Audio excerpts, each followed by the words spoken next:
UP के लखीमपुर में दलित बेटियों के साथ हैवानियत, पेट से लटकी मिली 2 सगी बहनों की लाशें। रेप, मर्डर और पॉक्सो एक्ट में मामला दर्ज, समाजवादी पार्टी ने बताया हाथरस जैसी वारदात।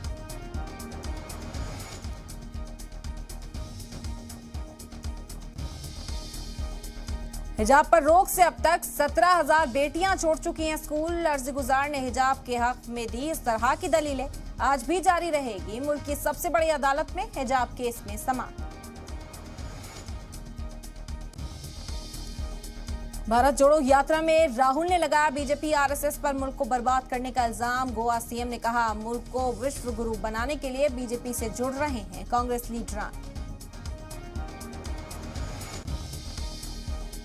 बेगूसराय फायरिंग मामले में सीएम ने जताया किसी साजिश का अंदेशा। बिहार पुलिस ने जारी की मुलजिमीन की नई तस्वीर, पहचान करने वाले को 50,000 रुपए इनाम का ऐलान। 200 करोड़ की ठगी मामले में कसाई OW का शिकंजा। अदाकारा जैकलीन के बाद आज नूरा फतेही से दिल्ली पुलिस करेगी पूछताछ। पिंकी ईरानी के साथ होगा सच का सामना। कश्मीर के नौगाम में बंगाल के मजदूरों पर हमला करने वाले 2 दहशतगर्द ढेर। हिफाजत के हालात बेहतर होने पर एनसीसी कैडेट्स के लिए फिर शुरू होगी फौज की ट्रेनिंग कैंप। 33 साल बाद कैडेटों ने लिया हिस्सा। उज्बेकिस्तान में आज से एससीओ की 2 रोजा समेत 8 ममालिक की होने वाली मीटिंग। हिस्सा लेने पीएम मोदी जा रहे हैं समरकंद। रूस के सदर पुतिन से मोदी की मुलाकात पर होगी दुनिया की निगाहें।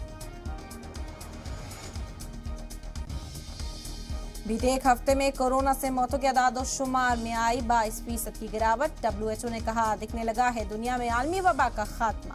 नए वेरिएंट को लेकर सर्दियों से पहले एहतियात की जरूरत।